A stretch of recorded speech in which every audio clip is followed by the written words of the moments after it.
नमस्कार। देश और दुनिया की तमाम फटाफट खबरों में आपका स्वागत है। खबरों के लिए आपसे निवेदन कि यदि आपने हमारे चैनल को सब्सक्राइब नहीं किया तो कृपया करके आपके अपने चैनल को सब्सक्राइब कर लें। आप सब्सक्राइब करते हैं तो हमें हिम्मत होती है सही और सच्ची खबरें आप तक पहुंचाने की। वरना मीडिया में किस तरह की खबरें आपको पेश की जा रही है यह आप भली भांति जानते हैं।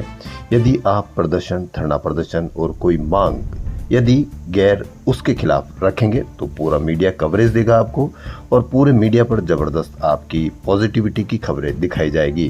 लेकिन यदि आपने जंतर मंतर जैसा कोई प्रदर्शन किया तो आपके नेगेटिविटी के खिलाफ किस तरह से मीडिया कवरेज करता है बताने की आवश्यकता नहीं है। इसलिए हो सकता है कि आने वाले समय में आपका प्रदर्शन यदि कहाँ रखा जाए, मीडिया में कवरेज चाहते हैं तो आप खुद समझ सकते हैं कि कहाँ रखा जाए। तो क्या है आज की वो बड़ी खबरें, हर सवाल का जवाब देंगे, यह कहना है गृह मंत्री अमित शाह का। लेकिन राहुल गांधी कहते हैं कि पैलेट किसने चलवाई, सिर्फ ये जवाब दीजिए। लोकसभा में छात्र आंदोलन और नीट पेपर लीक पर बहस कराने की सरकार की कोशिश नाकाम रही। गृह मंत्री अमित शाह ने 2 दिन की चर्चा और खुद जवाब देने का प्रस्ताव रखा।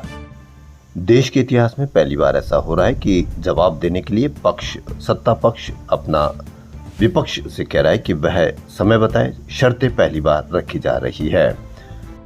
नेता प्रतिपक्ष राहुल गांधी ने प्रस्ताव को ठुकराते हुए कहा कि युवा यह जानना चाहते हैं कि प्रदर्शनकारी छात्रों पर पैलेट गन चलाने का आदेश किसने दिया।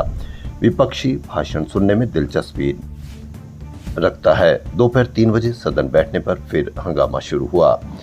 राहुल गांधी ने कहा है कि पैलेट गन से एक छात्र की आंख चली गई, किसी को कान में गोली लगी और छात्रों पर लाठी से मारपीट हुई। इन सब के पीछे आदेश किसका था, यही सवाल है। क्या आपको लगता है कि राहुल गांधी ने सही सवाल पूछा? यदि सवाल सही है तो आप समर्थन करें इस बात का। यदि राहुल गांधी ने सवाल सही नहीं पूछा है तो आप सोशल मीडिया ट्रोलिंग जिस तरह से करते हैं वह करते रहिए।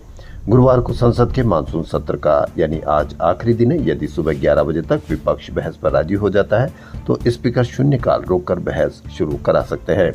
आपको क्या लगता है कि बहस हो पाएगी या जवाब दे पाएंगे या नहीं, अवश्य कमेंट करके बताएं। टाटा सन्स के पहले गैर पारसी और तीसरे गैर टाटा चेयरमैन एन चंद्रशेखरन ने इस्तीफा दे दिया है। वह फरवरी 2027 में कार्यकाल खत्म होने तक पद पर बने रहेंगे। इसके साथ ही टाटा सन्स के शीर्ष पद पर उनका 1 दशक लंबा कार्यकाल समाप्त हो जाएगा। चंद्रशेखरन ने बुधवार को टाटा सन्स बोर्ड को अपने फैसले की जानकारी दी। मीडिया पर जेवर एयरपोर्ट की कितनी खबर आपको देखने को मिलती है, कितनी जिम्मेदारी आपको देखने को मिलती है, अवश्य कमेंट करके बताएं। तो कुछ ही महीने पहले आम लोगों के लिए खुला जेवर इंटरनेशनल एयरपोर्ट की पोल पहली बारिश में ही खुल गई। टर्मिनल और पार्किंग क्षेत्र में पानी भरने का वीडियो सामने आया। लोग संबंधित विभागों पर सवाल उठा रहे हैं लेकिन मीडिया सवाल नहीं उठा रहा। यदि मीडिया सवाल उठा ले तो जरूर कोई न कोई जिम्मेदार होगा और कोई न कोई किसी न किसी अधिकारी पर इसकी जिम्मेदारी तय हो जाएगी। कई लोग उसे 12,000 करोड़ का स्विमिंग पूल कह रहे हैं, लेकिन मीडिया पर उसकी कितनी चर्चा की जा रही है यह बताने की आवश्यकता नहीं है। कोकरोच जनता पार्टी के संस्थापक अभिजीत दीपके कुछ महीनों से अपने आंदोलन को लेकर बड़ी चर्चा में है। जंतर मंतर पर आंदोलन के बाद इन दिनों दीपके सीजेपी के भविष्य कोर कमेटी और आगे के आंदोलनों की रूपरेखा बनाने में जुटे हुए हैं। भविष्य की योजनाओं और उन पर उठे सवालों को लेकर दैनिक भास्कर से विशेष बातचीत में दीपके ने साफ किया कि फिलहाल सीजेपी को राजनीतिक पार्टी नहीं बनाया जाएगा। उन्होंने सितंबर से देश भर में क्या बोलती पब्लिक कार्यक्रम शुरू करने की भी बात कही। उन्होंने कहा कि राजनीति में उतरना जल्दबाजी होगी। देश में बड़ी बड़ी पार्टियां खुद को बचाने के लिए संघर्ष कर रही है। लोकतंत्र केवल पार्टियों और चुनाव तक सीमित नहीं है, इसमें जनता, pressure group, civil society, media और न्यायपालिका की भी भूमिका है। वहीं उन्होंने कहा कि वोटर सरकार चुनता था, अब सरकार वोटर चुनती है। वहीं सियासी पार्टी बनाएंगे तो आसानी से तोड़ दी जाएगी। यानी अभिजीत दीपके को भी आज के हालात का पता है।